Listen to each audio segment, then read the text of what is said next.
Coming up on the show, a baby being delivered by a woman who was declared brain dead enters a new phase. We're going to look at the legal impacts coming up. Plus, get ready for plenty of heat around the metro area. A Georgia Tech study looks at how our body adjusts to those scorching summer temperatures.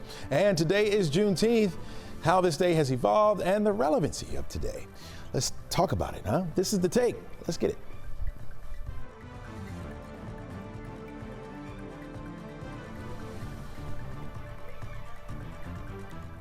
Hello and welcome. I'm Chesley McNeil, and this is The Take, where we go above and beyond the headlines and we look at the why and how stories are impacting you and your community. We invite the experts in to give their take on today's top stories, and we try to have just a little bit of fun as well.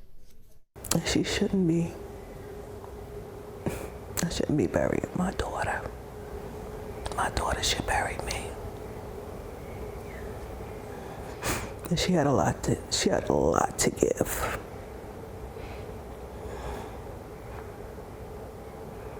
So I'm just trying to hold it together right now. That's the mother of Adriana Smith, the Metro Atlanta nurse who was declared brain dead in February while pregnant. Adriana's infant son, Chance, was delivered by emergency C-section on last Friday. April Newkirk tells 11Alive that Smith was taken off life support on Tuesday. Now the questions and the accompanying ethical debate over what happened shifts to a new arena. Joining us now is Allison Whalen from the Georgia State Center for Law, Health, and Society. Allison, welcome to the show. Thank you for having me. All right, let's talk about this case. It's drawing national attention now. What does it reveal about the tensions between the fetal personhood of law and families' rights to private medical choices? So I think this reflects the broader issues with respect to abortion restrictions and fetal personhood laws throughout the country, particularly with respect to the chilling effect that they have on the provision of medical care for pregnant persons. So despite the fact that many of these laws do not address any of these sorts of situations explicitly, we can see in the case of Adriana Smith the chilling effect that it has on healthcare providers in making these decisions, particularly in emergency situations where they don't have clarity about the laws and the fears of potential criminal liabilities, which ultimately impacts how they make these decisions. Yeah, it centers, speaking of the laws, it centers around Georgia's heartbeat law, which generally bans abortions after a fetal cardiac activity is detected, roughly about 6 weeks. How does this legal intersects with the end-of-life medical decisions, like removing somebody from life support? So based on what we know about this case, it seems that what likely happened here is that looking at all of Georgia's laws that deal with pregnancy and abortion, the healthcare providers in this case made the decision, it appears, that they were fearful that the abortion law, or more likely potentially the fetal personhood law in Georgia, could prohibit them from withdrawing end-of-life care from a pregnant person. So as you noted, the abortion law in Georgia prohibits abortion after the detection of cardiac activity around 6 weeks. When Adriana was declared brain dead, she was around 8 or 9 weeks pregnant. So potentially the abortion law would kick in. As we know, the Attorney General later came out and said that Georgia's abortion law did not prevent the removal of Adriana from life support because that action would not be done with the intent to terminate the pregnancy as the law is phrased. However, what is also going on under the surface here that hasn't gotten as much discussion is Georgia's fetal personhood law, which is broader than the abortion law and defines a fetus or embryo from the moment of conception as a natural person under Georgia law. And so therefore, that could kick in potential homicide charges above and beyond the abortion law, because if a fetus is a person, withdrawing life support would terminate that life, and then potentially the hospital could have interpreted that fetal personhood provision as making them subject to homicide laws beyond the abortion laws. All right, so you mentioned the statements by Chris Carr. What's, in your view, what could lawmakers and courts do to clarify the boundaries between the abortion restrictions and other medical care?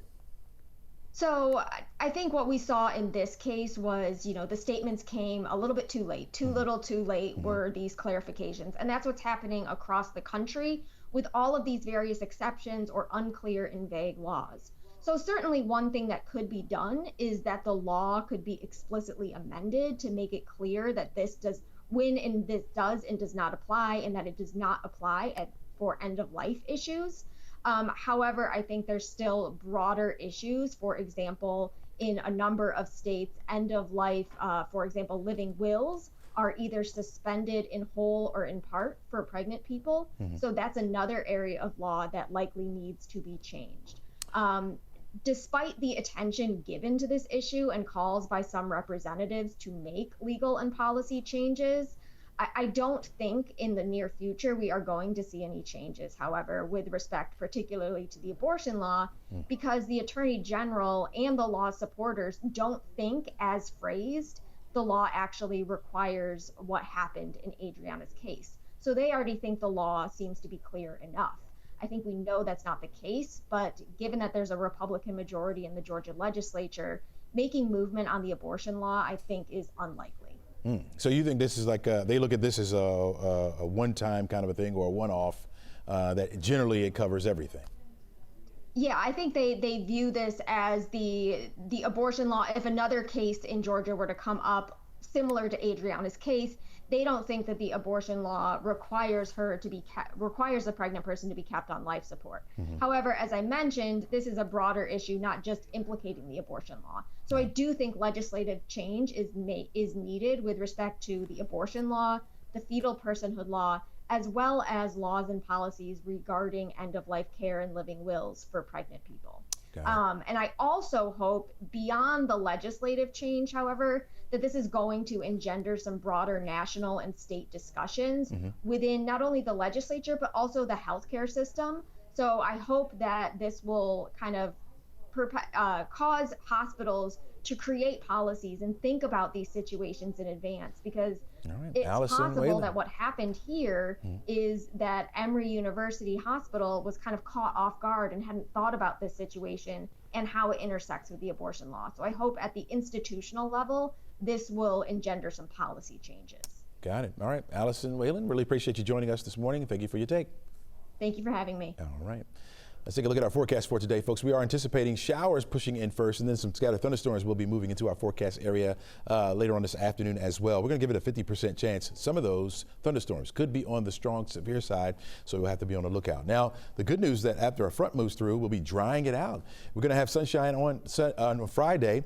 Not worried about any raindrops at all. 90 degrees will be the afternoon high. In fact, it will remain dry right on through the weekend. 20% chance for that rain comes back to us on Monday. A lot of us won't see anything at all other than the heat. 95 degrees for your afternoon high.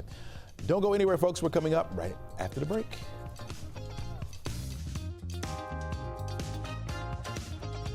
Welcome back to the show. Iran launched new strikes at Israel overnight as President Donald Trump weighs his option on whether the U.S. will get directly involved in this conflict. Joining us now is NBC Washington correspondent Alice Barr, who's been covering politics for years now. And Alice, let's start with the new missile attacks between Israel and Iran. Do we know about what was hit and how destructive they were?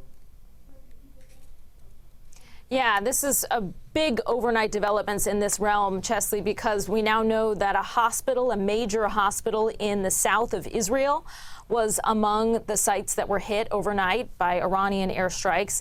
Israel is calling that a war crime. At this point, there is no word of anyone having been killed, fortunately, in that strike, but there are a number of injuries reported and damage to that hospital, the largest one in the south.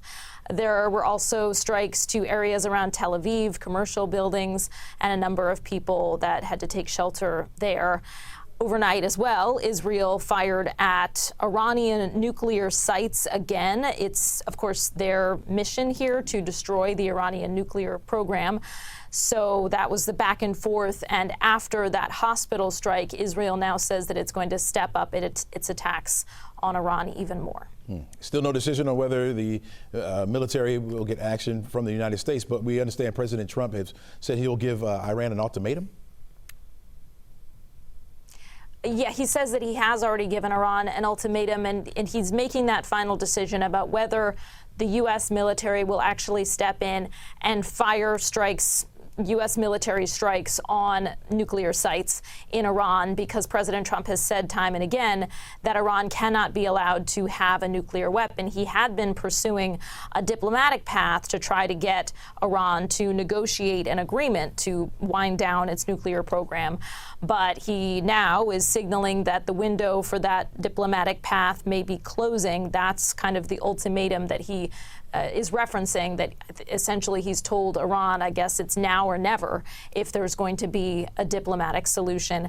And if not, he has been huddling for 2 straight days with his national security advisors and trying to figure out whether it's the right choice to go ahead with those strikes. Specifically, at hand here is one very critical nuclear enrichment site that's buried deep underneath a mountain in Iran, and it's thought that the only way to even potentially get to it, and it's not guaranteed, would be with a giant bunker-busting bomb that only the U.S. has access to. All right. Yesterday, Alice, we talked about the growing divide between the Republicans over whether or not we should use force.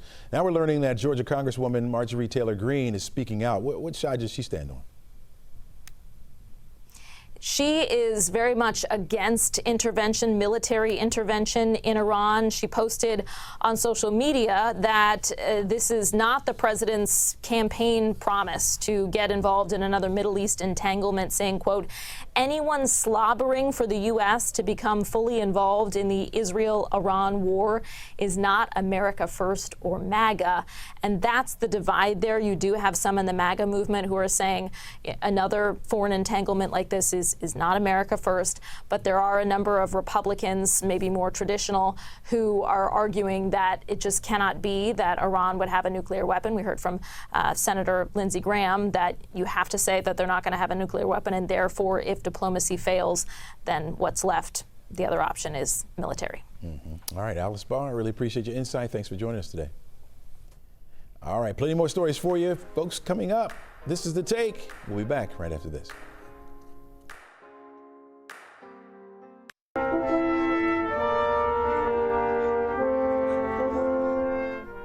Tears and reflection at Minnesota State's Capitol in St. Paul last night during a candlelight visual to honor State Representative Melissa Hortman and her husband Mark. The couple were shot to death in their home over the weekend in what authorities are calling a political assassination. The man accused of shooting, Vance Belter, faces federal and state charges. Meanwhile, police are now investigating after someone broke into Melissa Hortman's home. We're told that family members removed items of value from the house on Tuesday, but yesterday morning, responding officers reported finding that someone had pried plywood off a broken window in the rear of the home and entered. Investigators say there is evidence of an intruder searching the home, but nothing appears of significance to be taken. 11Alive's Dan Kennedy is in Minnesota covering the story. And Dan, welcome to the show. We understand that you were at that visual last night. Give us a sense of the scene there.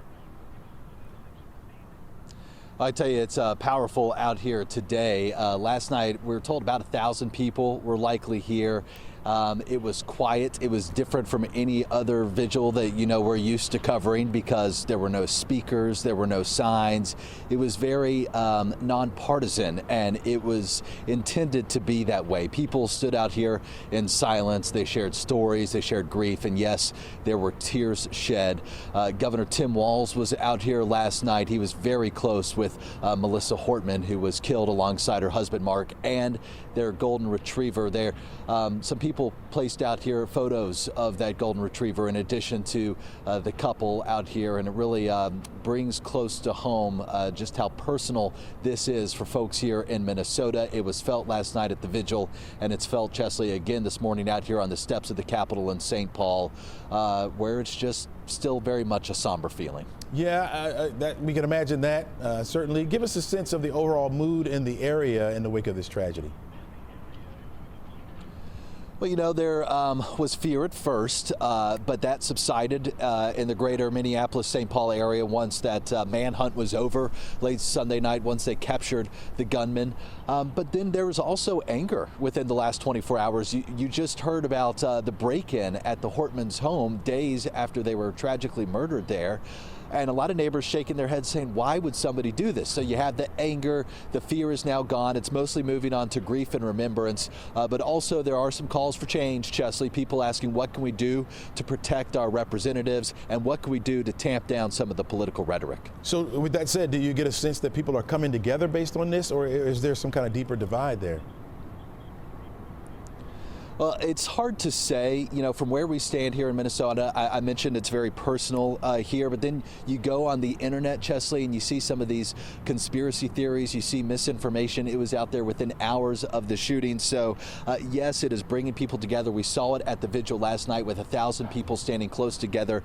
By the way, I mentioned it was silent at that Vigil, but at the end, they all sang Amazing Grace together in a very powerful moment. So it is bringing folks together in Minnesota, but also creating some of those deep divides that we see reignite time and time again after tragedy across the country, usually on social media.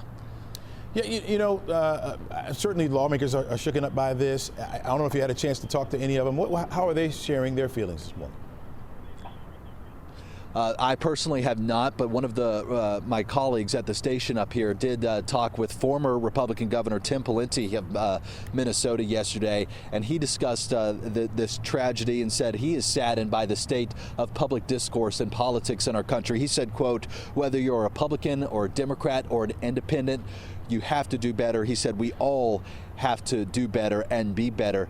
We also, Chesley, heard from one of the lawmakers who was an intended target in this shooting. He went to her home, the gunman went to her home, but she was not there by the grace of God. She said in a statement yesterday, we will not let fear or division win. Chesley, we're hearing similar condemnation here in Minnesota that we're hearing across the country, and even in Georgia. Governor Brian Kemp of Georgia issued a statement in the hours after this shooting saying that there is no place in America for political violence of any kind. So you saw quick calls, for the most part, from politicians across the country of all stripes, red, white, and blue, dismissing the shooting and saying it's time to come together. Yeah. Real quickly, Danny, any beefing up of security at all? Well, not exactly that I have seen. Looking around the Capitol, you see the occasional state trooper or two driving around. Of course, being from Atlanta, I'm not sure how that compares to a normal day. I know that they are discussing the importance of beef up security for lawmakers here. And in the wake of that break-in at the home of the Hortmans, they have once again increased security outside the home, which, Chesley, is something they should not have had to do. It is time for this family to be able to move on, grieve, and process. Yeah, absolutely right there. Dan Kennedy, live for us this morning. Thanks so much for being with us and sharing their insight. All right, plenty more stories for you coming up. This is The Take. We're back right after this.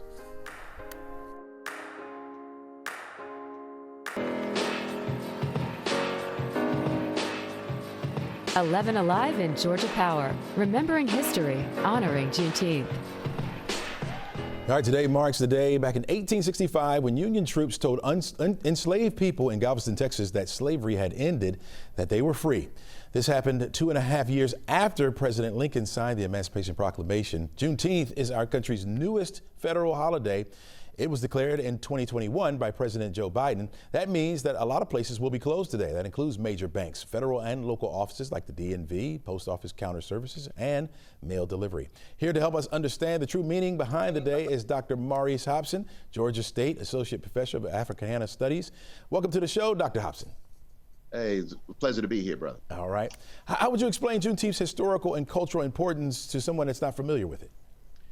I would explain Juneteenth as one of the United States of America's bravest attempts to really deliver the idea of life, liberty, and the pursuit of happiness.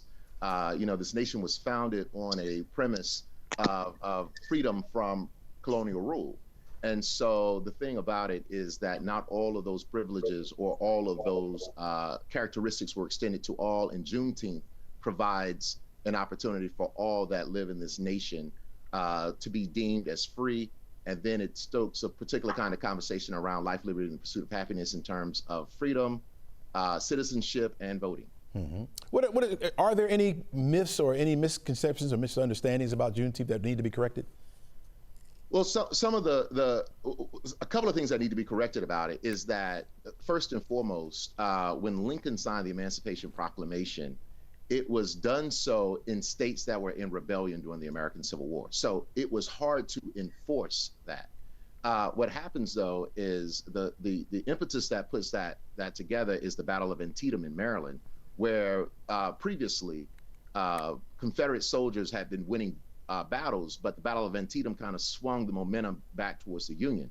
And so as a result of that, you see, the commission of generals like General William Tecumseh Sherman, who marches across the sea.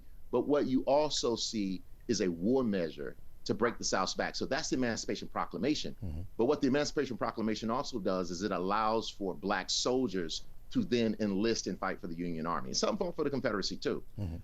The other misconception around Juneteenth is that when General Gordon Granger brought forth General Orders No. 3 and takes it to Galveston Island in Texas, the thing about it is that Confederates across the Confederate States of America had conspired to send their to move the planter class and the enslaved to Texas because it was on the furthest region of the United States from Washington, D.C. to enforce that law. And so there was a conspiracy there to move planters and enslavers to Texas because it was difficult to enforce the law there. And when General Granger shows up on Galveston Island in Texas, it gives a very clear understanding that this would be the law of the land. Okay, all right. From your perspective, when it comes to young people growing up now, what is your advice, or how do you talk to them about Juneteenth and moving it forward and learning from his actions year-round? Well, the truth about Juneteenth is, again, it is a step to promote the idea of liberty, of freedom. Mm-hmm. And we're in a particular place in the United States where it seems as if many of those issues are being rolled back. There are issues around immigration, there are issues around voter suppression, there are issues around access to education, access to healthcare, access to economic empowerment. And so with all of this being said, this is a part of the long-standing tradition within the United States that allows for us to see a moment when the United States tries to get it right, and it's a continuous process. Yeah. All right. Dr. Maurice Hobson, thanks so much for joining us. You got a busy day today talking about this pretty much all day long today. Be safe out there, and thanks for joining us. All right. All right. All right, folks, you're watching The Take. When we come back, we're going to talk about this heat that's coming our way. It's going to get hot around here, so you want to stick around to learn what we need to do to protect ourselves coming up. Man, you can almost cue the music called Too Hot by Kool and the Gang. Tomorrow starts summer, the first official day of summer, and almost on cue, temperatures are expected to climb into those low 90s, low to mid 90s as we head into the work week next week. So we want to kind of get you acclimated to the suppressive heat that could be coming our way. Let's talk to Micah Salka. He's the adjunct professor at Georgia Tech's School of Biological Sciences. He was part of the research to help athletes and occupational workers better understand and prevent sweat loss and dehydration. Welcome to the show, Dr. Salka. Good morning. How are you? Hey, listen, your research dives into that gradual heat exposure that helps the body adapt. Walk us through what happens inside of our bodies during this acclimation process. Sure. Humans can adapt to heat. We're warm weather animals. We can have quite a bit of adaptation. And what we have over first 3-4 days, quite a few changes, and it can continue out. The changes that occur are, one, you can increase your ability to sweat. 2, you can increase to have cardiovascular stability so that you can support high skin blood flow for heat loss and the sweating losses. In addition, there's a bunch of changes that are molecular that help protect tissues from high temperatures and the cardiovascular strain that occurs with heat stress. For folks who work in Atlanta or want to exercise outside, we do a lot of things. This is really a year long. You try to be outside. How long does it realistically take the body to adjust to the summer conditions? You can do quite a bit in 4 days, but you basically adapt to what you exposed to. But it can continue on for many weeks, actually.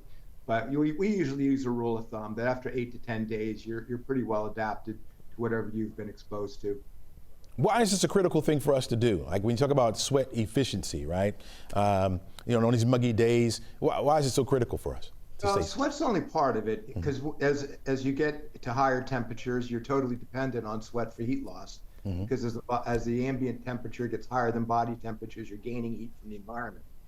So sweat's part of it, but also the cardiovascular adaptations that support that. And the problem that folks have is that they underdrink. That if you just voluntarily would want to replace fluids, you'd only replace 30 to 50%, and that's even in a heat acclimatized person. So they'll dehydrate over time.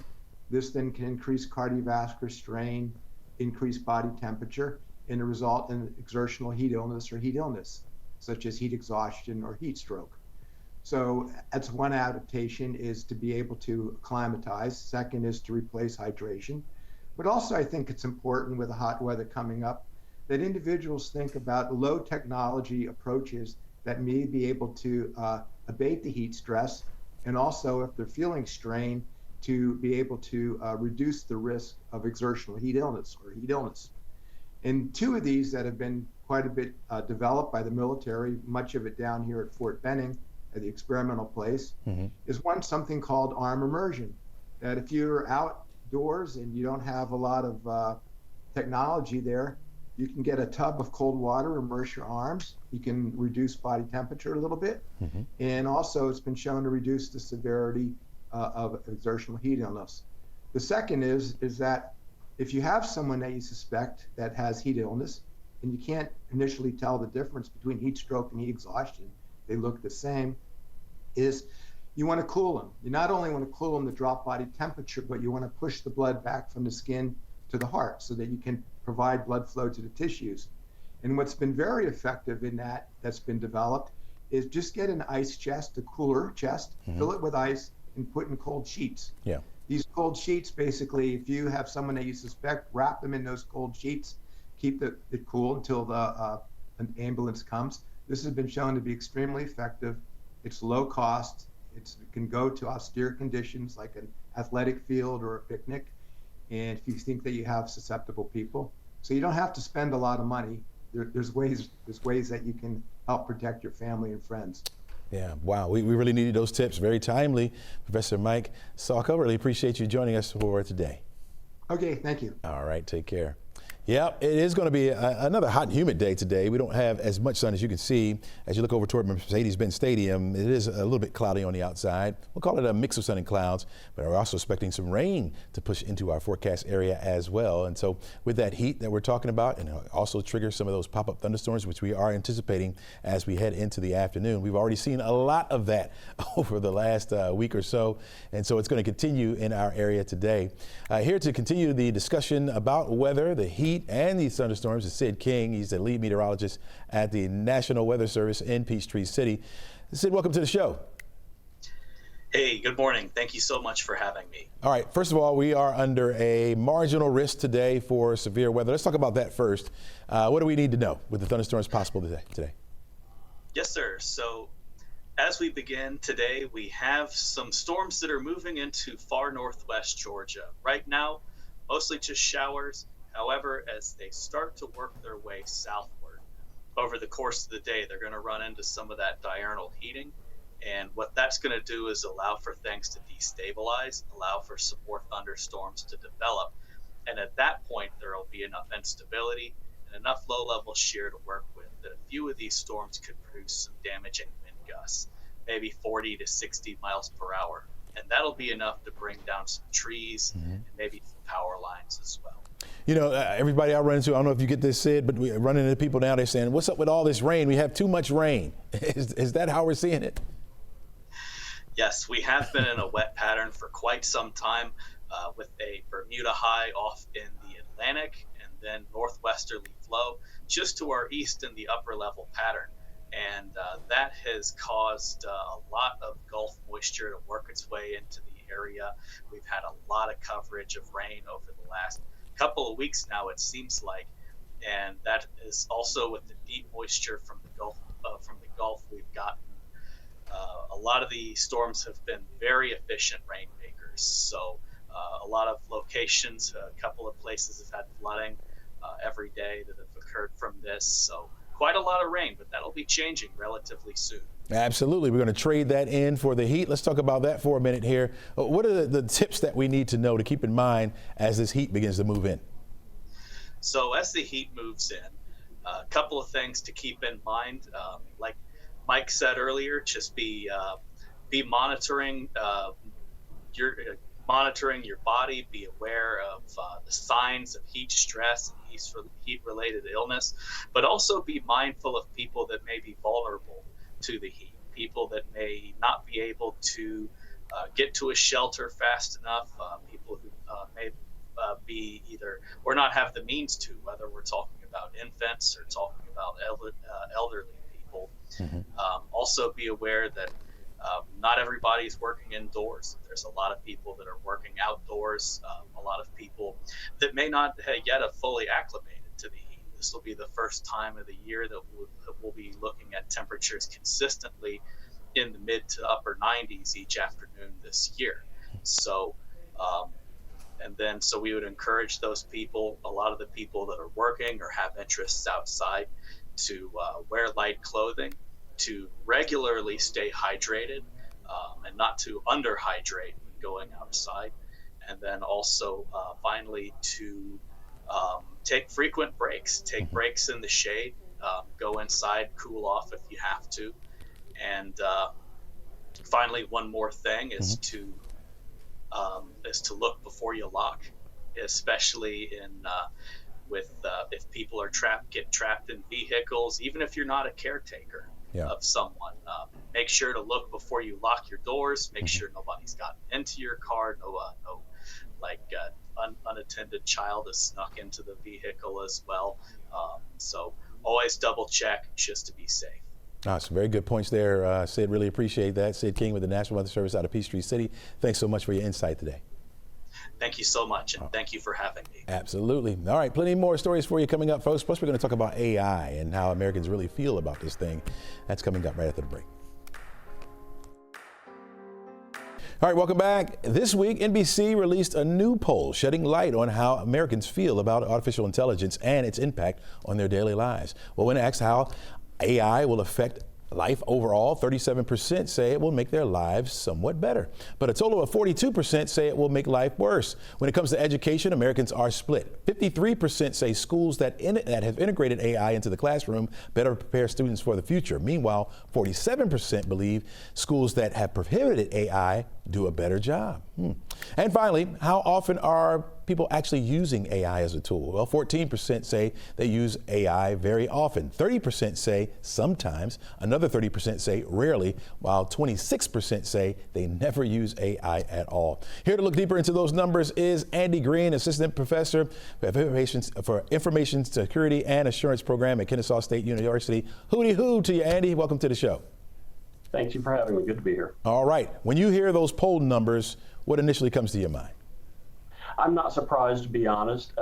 AI, like anything else in the world, people have strong opinions one way or the other about it.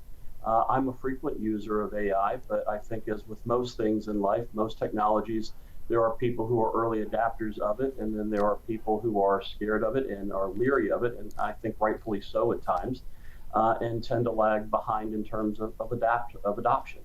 At our college, Coles College of Business here at Kennesaw State, we've been strong proponents of utilizing AI technology in the classroom. We've integrated it. Our dean has been a strong proponent of using it in individual courses and across our degree programs.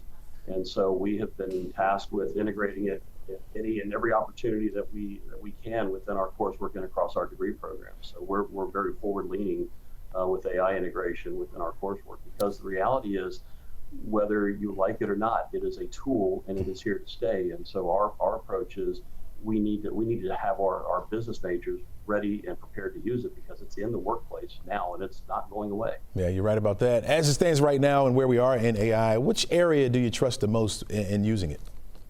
Well, trust is a loaded word, and I'm a security professor, and so I don't really trust any of it in that context.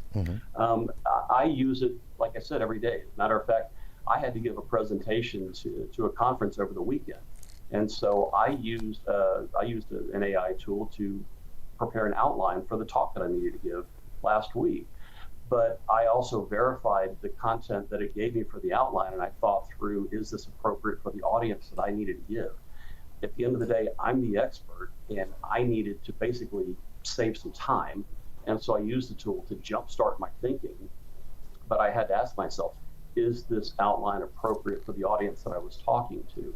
So it was a great way to jumpstart my thinking, help get me prepared for the talk that I had to give on Saturday. But if you use it as a crutch, if you simply use it as I'm going to take blindly and accept whatever output it gives me and then submit it to, in some cases, students have used it to answer some of my exam questions, right, and it did so incorrectly. And that's a dark use of AI, right, where it's an inappropriate use, and that's an academic misconduct instance. There are documented cases where attorneys have used it inappropriately to create briefs and cited non-existent cases as precedents. And that's a problem. And there are other instances like that where you cannot simply trust the output that the AI tool creates for you. But when used appropriately, it can be used to create brainstorming, and can be used to help you progress and be more efficient with your workload throughout the day. So Andy Green, let me ask you this: with kids coming up, right? They'll be immersed in AI, right? And so that may be all they know. So when you say trusting it, do you think the future, maybe our children's children, will be that's all they'll rely on because they don't know anything else? Well, I don't want to predict the future, because who knew that AI was going to be as big as it was 10 years ago? Yeah. And so, we don't know what we don't know. Okay. Do I think that over time these tools will get better? Do I think that they'll be better trained? Do I think that the software used to create the output will be optimized and made more efficient over time? I do. I'm hopeful, but I'm also not naive enough to think that there won't be problems along the way, because humans are writing this software, and regardless of what some sci-fi movies would have you believe, we're nowhere near the Terminator Skynet scenario where systems are going to take over and run everything. But I do think that over time, and given enough missteps and mistakes, and we'll learn from them, and we'll optimize, and we'll get better over time. But I think that we always have to be skeptical in a healthy way about trusting and accepting the output that we get from any of these tools. At the end of the day, we're the humans, and we need to be the final arbiter of the output that we get from these systems, and ask ourselves, does this make sense? Does this track with what I generally know already? All right. Professor Andy Green with Kennesaw State University, thanks so much for joining us. As you said, it's here to stay, so we're going to have to get used to it. Thanks so much. Thank you. All right. Folks, you're watching The Take. We'll be back right after this. Welcome back to the show. The U.S. Supreme Court ruling Wednesday in a 6-3 decision upholding Tennessee's ban on puberty blockers and hormone therapy for transgender minors, making it the first major high court decision on gender-affirming care. The decision strengthens similar bans in the other 24 Republican-led states, including Georgia, and signals that such laws are likely constitutional under current federal standards. In their dissent, 3 liberal justices argued the ruling ignores medical consents and puts vulnerable transgender youth at a greater risk of mental health crisis and harm. Here to break down the ruling is John Acevedo, with Emory's School of Law. Welcome to the show, my friend. Thank you so much for having me. All right, a 6-3 ruling along partisan lines. If you can, break down some of those key items that stand out in this particular ruling.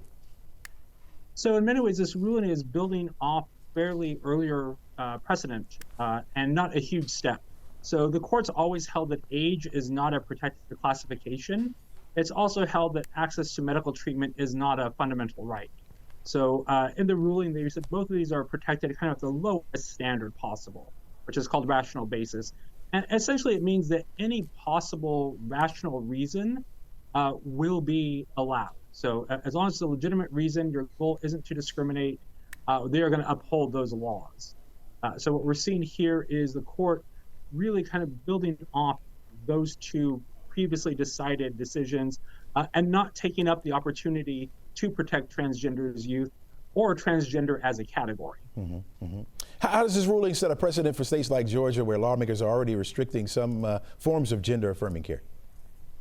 It's basically giving wide latitude to state lawmakers.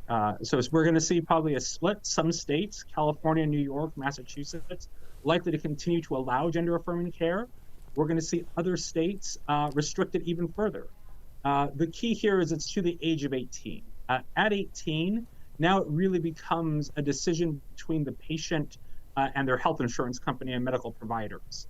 And in many ways, the next fight is going to be whether a state can stop a medical provider, so think Blue Shield, Aetna, Kaiser, from providing this sort of service. That's going to really be the next step in this fight as we move from youth to adults. Yeah. Do you think we see tighter laws here?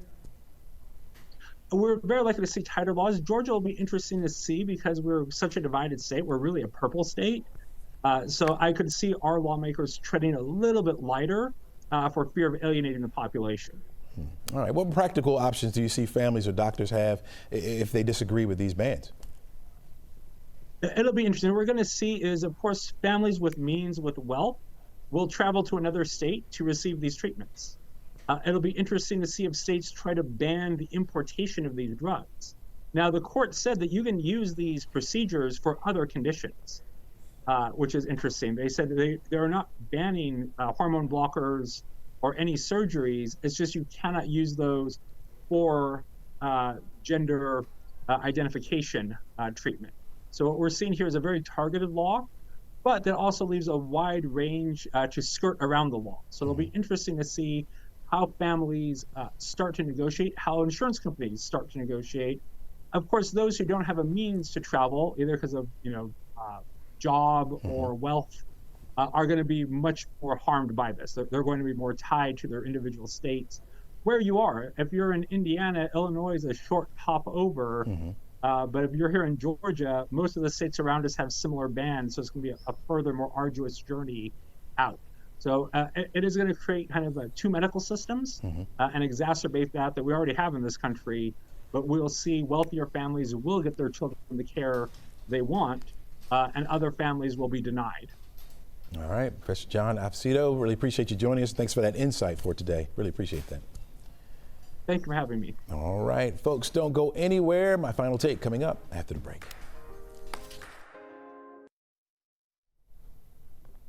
Another day with scattered showers and thunderstorms possible in our area. Some of those thunderstorms could be on the strong to severe side, so please be on the lookout this afternoon if you have plans. 88 for the afternoon high temperature. We're going to hit those 90s by tomorrow. 3 days of 90-degree temperatures in a row would be considered a heat wave.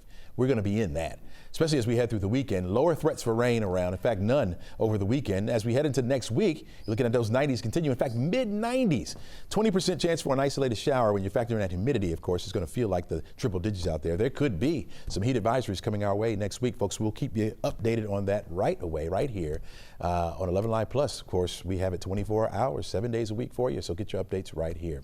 All right, before we go, my final take. Not sure if you're a cereal lover or not, but General Mills is making some changes to their Cheerio lineup. Yeah, say goodbye to Honey Nut Cheerio Medley, one of my favorites, Honey Nut Cheerio Minis, and Chocolate Peanut Butter Cheerios. Yeah. Now, if you're like me, you're probably wondering, why are they discontinuing the cereal? Is it because of health reasons? Maybe an ingredient that we should not have is not good for us? Something's wrong. Well, the company's not offering any insight at all, or very little, stating that it could be a variety of reasons, like consumer demand. So they're going to put it back on us now, right? Yeah, they're bringing back an old favorite, though. Have you ever heard of Frosted Lemon Cheerios? I haven't. I don't even know what that is. What is General Mills doing? Could this be the end or the beginning of the end of cereal as we know it? I mean, first they took away Saturday morning cartoons, and now this? We're done. Yeah, no longer being kids anymore. Remember that? You used to wake up on Saturday morning, had your bowl of Cheerios or whatever, Fruit Loops, and you watch Saturday morning cartoons. That's over, folks, as we know it. That's all we got for you today. Have a great day. Try to encourage someone.